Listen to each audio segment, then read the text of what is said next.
Esprit de Dieu, viens.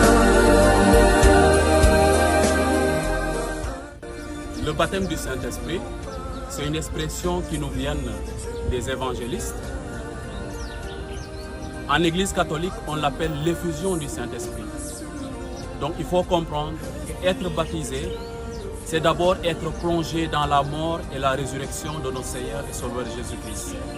Donc c'est une étape qui permet aux croyants de vivre une vie nouvelle en Jésus. Maintenant, si nous voulons adapter le baptême dans l'Église catholique, donc c'est une étape où le croyant catholique quitte la vie mondaine pour donner sa vie en Jésus-Christ. Donc c'est une vie de renouvellement. Parce que lors du baptême, on est plongé et immergé dans le Saint-Esprit. Nous nous rappelons dans la Bible, quand Jésus a demandé à Nicodème, il faut naître de nouveau. Donc cette nouvelle naissance, c'est de quitter d'abord cette vieille vie pour vivre une nouvelle vie en Jésus-Christ. Et nous nous rappelons Saint Paul dans le livre de Galates au chapitre 5 au verset 16. Il a dit aux populations, au peuple de Galates, laissez-vous transformer, laissez-vous construire, laissez-vous transformer par le Saint-Esprit. Et là, la chair n'aura pas d'emprise sur vous. Donc, en tant que chrétiens catholiques, nous avons besoin de revivre ce baptême que nous avons reçu au début.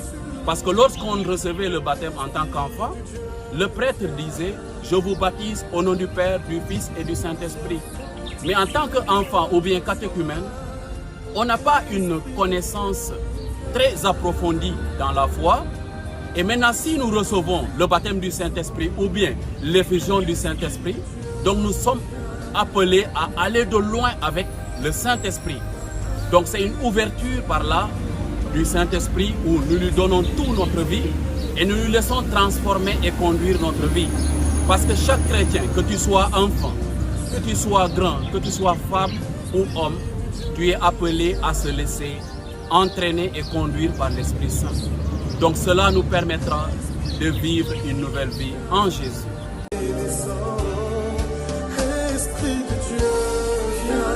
Nous espérons que vous en savez un peu plus sur le baptême de l'Esprit.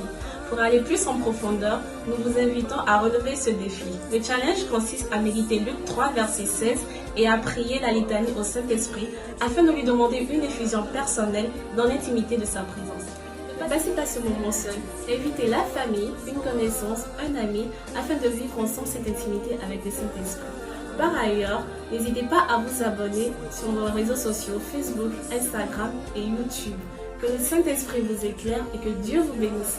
En route vers la Pentecôte.